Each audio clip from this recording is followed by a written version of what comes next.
Hello students, आप सभी का हमारे इस यूट्यूब चैनल में स्वागत है। स्टूडेंट्स, हम रिसर्च मेथोडोलॉजी पेपर सॉल्व कर रहे थे। क्वेश्चन नंबर 6A पे हम पहुंच चुके हैं। क्वेश्चन नंबर 6A जो है वो आपको आपकी स्क्रीन पे शो हो रहा होगा। ये है what is predatory general and what they do, what do they do, mention some warning sign that helps to identify that a journal or a publisher is predatory। ठीक है, तो प्रीडेटरी जनरल देखो answer आपकी screen पे show हो रहा है, आप पढ़ भी सकते हो इसको धीरे धीरे। ठीक है, तो बेसिकली मैं इसको एक्सप्लेन भी कर देता हूँ। प्रीडेटरी जनरल ऐसे एकेडमिक जर्नल्स होते हैं जो रिसर्च पब्लिश करने के नाम पर पैसे कमाने पर ज़्यादा फोकस रखते हैं। यानी कि आजकल बहुत सारे जर्नल्स मतलब मोस्ट ऑफ जर्नल्स आजकल जो है वो पैसा लेने लगे हैं। ठीक है, तो बेसिकली प्रीडेटरी जर्नल्स जो होते हैं वो ये ऐसे जर्नल्स होते हैं जो कहते हैं कि आप 1 या 2 दिन में पेपर पब्लिश पाइए। ठीक है, आप हमें पेपर पे भेजिए, आपको DOI जनरेट करके देंगे हम। ठीक है, DOI जनरेट करके देंगे एंड 1 या 2 दिन में आपको इजीली पेपर मिल जाएगा। ठीक है, आपका पेपर पब्लिश हो जाएगा। तो इस तरह के जो जर्नल्स होते हैं इनका कोई एम नहीं होता कि आप अच्छी रिसर्च कराएं। ठीक है, क्योंकि ऐसे जर्नल्स में जब आप DOI पैसे देके पेपर पब्लिश करा सकते हैं इजीली, ठीक है, 1-2 दिन में, तो यानी ना तो पेपर को रिव्यू किया गया है, ठीक है, ना ही उसको अच्छे से पढ़ा गया है। ठीक है, सिर्फ पेपर भेजा और पब्लिश हो गया। ठीक है, तो ये जो रिव्यू होते हैं, ये जो जर्नल्स होते हैं, ये बेसिकली रिसर्च की क्वालिटी को कम करते हैं। ठीक है, तो ये ना तो क्वालिटी और जेन्युइन पीर रिव्यू पर फोकस करते हैं, ये सिर्फ पैसे कमाने पे फोकस करते हैं। ठीक है, ये जर्नल देखने में प्रोफेशनल लगते हैं। ठीक है, लेकिन actually proper academic standard follow नहीं करते हैं। ठीक है, प्रॉपर एकेडमिक स्टैंडर्ड यही है कि आप पीर रिव्यू होना चाहिए, अच्छे से उसको 2-4 बार मतलब रिव्यू होने चाहिए, उस पर कमेंट्स होने चाहिए, उसके बाद ही उस पेपर को प्रॉपर फॉर्म में ही पब्लिश किया जा सकता है। ठीक है, जो भी रिसर्च जर्नल की गाइडलाइन है, प्रॉपर गाइडलाइन, सभी गाइडलाइंस को फॉलो करना चाहिए। तो what predatory journal to do. ठीक है, तो बेसिकली प्रीडेटरी जनरल जो है वो क्या करते हैं, एक्सेप्ट पेपर विदाउट प्रॉपर पीर रिव्यू। ठीक है, यानी विदाउट, आप ये भी कह सकते हो बिना रिव्यू के ही उसको एक्सेप्ट कर लेते हैं और पब्लिश कर देते हैं। तो ये जर्नल ऐसे होते हैं। Charge high publication fees. ठीक है, इनकी पब्लिकेशन फीस भी काफ़ी हाई होती है। ठीक है, और कई बार तो ऐसे मिलते हैं जनरल कि आप कहेंगे 3000 रुपीज़ दो और पब्लिश कराओ, कोई जनरल 50,000 15,000 मांगेगा। ठीक है, या आप बस पेपर 2 दिन में पब्लिश कराओ, बस इतने में। ठीक है, इसके बाद पब्लिश लो क्वालिटी और प्लेगराइज रिसर्च, यानी कि ऑब्वियसली जब पीर रिव्यू नहीं हो रहा जनरल, तो उसकी जो क्वालिटी है वो भी खराब कम होगी। और प्लेगराइज यानी कि ऐसे पेपर जिनको कॉपी किया गया हो कहीं दूसरी जगह से, जिसका कंटेंट जो है वो कॉपीड होता है, उसको भी आराम से वो पब्लिश कर देते हैं।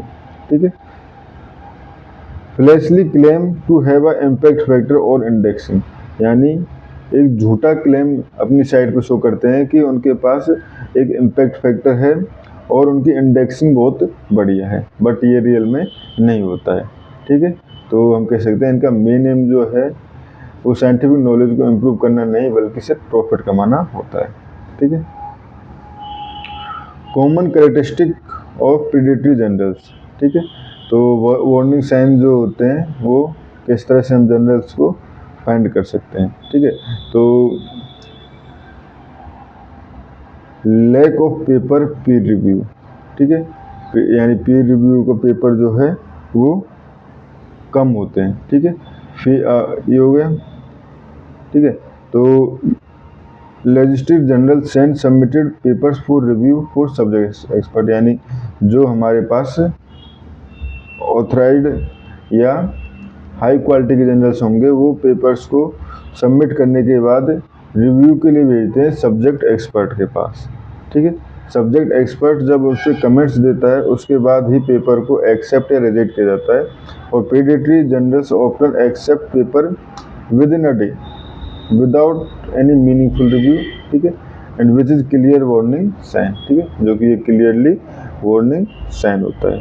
ठीक है, उसके बाद aggressive and spam mail invitation, ठीक है, यानी कि इन जनरल से बहुत ही ज़्यादा आपके पास मेल आते हैं कि पेपर रिव्यू कराइए, 2 दिन में आपके पेपर पब्लिश हो जाएगा, ठीक है, नेक्स्ट वॉल्यूम आने वाला है इन 10 डेज, तो 10 डेज में आप पेपर भेजिए, ठीक है। तो इस तरह के मेल्स यहाँ से बहुत ज़्यादा आते हैं। तो जहाँ से ऐसे मेल आते हैं तो आप समझ जाइए कि वो जर्नल्स जो हैं बहुत ज़्यादा मेल आते हैं। 1-2 मेल आ रहा है तो हो सकता है वो ट्रू हो, बट बहुत ज़्यादा मेल आ रहे हैं तो इसका मतलब वो फेक जर्नल है, प्रेडेटरी जर्नल है, ठीक है स्टूडेंट्स।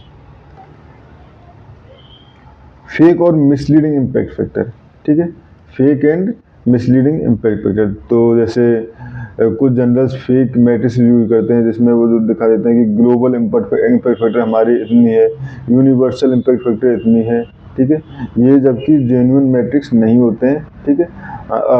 जब तक कि आप इनका डेटाबेस जो है वो स्कोपस या वेब ऑफ साइंस में चेक ना कर लो, ठीक है। तो यहाँ पे ज़रूर चेक करो, जब भी आप कोई जर्नल्स देखो जहाँ पे भी आप पेपर भेजो तो यहाँ पे ज़रूर चेक करना होता है, ठीक है। तो वेब ऑफ साइंस और यहाँ पे जब तक आप स्टडी नहीं करते हो उनको और वो वहाँ पे नहीं मिलते हैं जर्नल्स, तब तक पेपर मत भेजिए, ठीक है। इसके बाद hidden and unclear publication fees, ठीक है। तो जो प्रेडेटरी जर्नल्स होते हैं वो क्लियरली मेंशन नहीं करते article processing charge on their website, ठीक है। वो वेबसाइट पे बहुत ही कम चांस होता है कि वो क्लियरली कर रहे होंगे, वो आपको मेल पे या आपको कॉन्टेक्ट करते हैं, उनके थ्रू आपसे एक्सेप्टेंस फीस की बात करते हैं, ठीक है। पुअर क्वालिटी जनरल वेबसाइट, ठीक है। तो जनरल की जो वेबसाइट जो है वो पुअर क्वालिटी होती है, जैसे उसमें स्पेलिंग एंड ग्रामेटिकल एरर्स मिल सकती है, ठीक है। कुछ ब्रोकन लिंक्स मिल सकती है जो कि लिंक प्रॉपर वर्क नहीं कर रही होती है, या लिंक ऐसी जो कहीं फेक लिंक होती है, ठीक है। And unclear contact information, contact की इन्फॉर्मेशन जो है वो भी क्लियर नहीं होती है, ठीक है, कई बार क्लियर कॉन्टैक्ट नहीं हो पाता है। And fake editorial board member, ठीक है, एडिटोरियल बोर्ड मेंबर जो जिनकी लिस्ट होती है वो भी कई बार फेक वहाँ पे दिखा देते हैं, ठीक है। उसके बाद अगर हम बात करें फेक एडिटोरियल बोर्ड मेंबर, ये हम बात ही कर सकते हैं प्रेडेटरी जनरल में well known researchers on their editorial board without their permission, यानी कि ये बहुत सारे वेल नोन जो रिसर्चर्स होते हैं उनको अपनी लिस्ट में ऐड कर लेते हैं जबकि उन जनरल्स को पता ही नहीं होता, और जो रिसर्चर्स हैं उनको पता ही नहीं होता कि उनका नाम वहाँ पे है, ठीक है।